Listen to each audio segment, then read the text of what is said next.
യഹോവേ, നിന്റെ ന്യായപ്രമാണത്തിന് അത്ഭുതമുള്ള കാര്യങ്ങളെ കാണുവാൻ തക്കവണ്ണം എൻ്റെ ഹൃദയകണ്ണുകളെ നീ പ്രകാശിപ്പിക്കണമേ. ഉൽപ്പത്തി 15-ാം അധ്യായം. അതിൻ്റെ ശേഷം അബ്രാമിന് ദർശനത്തിലെ യഹോവയുടെ അരുളപ്പാടുണ്ടായതെന്തെന്നാൽ, അബ്രാമേ, ഭയപ്പെടേണ്ട, ഞാൻ നിന്റെ പരിചയം നിന്റെ അതിമഹത്തായ പ്രതിഫലവുമാകുന്നു. അതിന് അബ്രാം, കർത്താവായ യഹോവേ, നീ എനിക്ക് എന്തു തരും? ഞാൻ മക്കളില്ലാത്തവനായി നടക്കുന്നുവല്ലോ. എൻ്റെ അവകാശി ദമ്മേശേക്കുകാരനായി എലിയാസർ അത്രേ എന്ന് പറഞ്ഞു. നീ എനിക്ക് സന്തതിയെ തന്നിട്ടില്ല. എൻ്റെ വീട്ടിൽ ജനിച്ച ദാസൻ എൻ്റെ അവകാശിയാകുന്നുവെന്നും അബ്രാം പറഞ്ഞു. അവൻ നിന്റെ അവകാശിയാകിയില്ല, നിന്റെ ഉദരത്തിൽ നിന്ന് പുറപ്പെടുന്നവൻ തന്നെ നിന്റെ അവകാശിയാകുമെന്ന് യഹോവയുടെ അരുളപ്പാടുണ്ടായി. പിന്നെ അവൻ അവനെ പുറത്തു കൊണ്ടുചെന്നു. നീ ആകാശത്തേക്ക് നോക്കുക, നക്ഷത്രങ്ങളെ എണ്ണുവാൻ കഴിയുമെങ്കിൽ എണ്ണുക എന്ന് കൽപ്പിച്ചു. നിന്റെ സന്തതി ഇങ്ങനെയാകുമെന്ന് അവനോട് കൽപ്പിച്ചു. അവൻ യഹോവയിൽ വിശ്വസിച്ചു, അത് അവന് നീതിയായി കണക്കിട്ടു.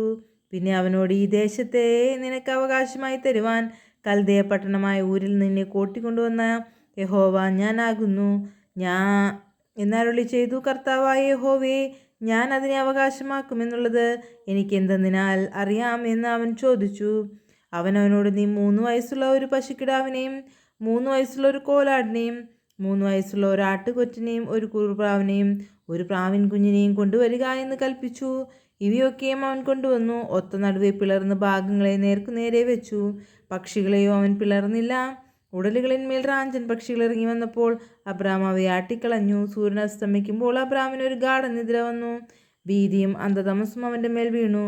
അപ്പോൾ അവൻ അബ്രാമിനോട്, നിന്റെ സന്തതി സ്വന്തമല്ലാത്ത ദേശത്ത് 400 സംവത്സരം പ്രവാസികളായിരിക്കുന്നു. ആ ദേശക്കാരെ സേവിക്കും. അവർ അവരെ പീഡിപ്പിക്കുമെന്നും നീ അറിഞ്ഞുകൊള്ളുക. എന്നാൽ അവർ സേവിക്കുന്ന ജാതിയെ ഞാൻ വിധിക്കും. അതിൻ്റെ ശേഷം അവർ വളരെ സമ്പത്തോടുകൂടെ പുറപ്പെട്ടു പോരും. നീയോ സമാധാനത്തോടെ നിന്റെ പിതാക്കന്മാരോട് ചേരും. നല്ല വാർദ്ധക്യത്തിൽ അടക്കപ്പെടും. 4-ാം തലമുറക്കാർ ഇവിടേക്ക് മടങ്ങി വരും. അമോര്യരുടെ അക്രമം ഇതുവരെ തികഞ്ഞിട്ടില്ല എന്നരുളി ചെയ്തു. സൂര്യൻ അസ്തമിച്ചു ഇരുട്ടായ ശേഷം ഇതാ, പുകയുന്ന ഒരു തീച്ചൂള ആ ഭാഗങ്ങളുടെ നടുവെ ജ്വലിക്കുന്ന ഒരു പന്തം കടന്നുപോയി. അന്ന് യഹോവ അബ്രാമിനോട് ഒരു നിയമം ചെയ്തു.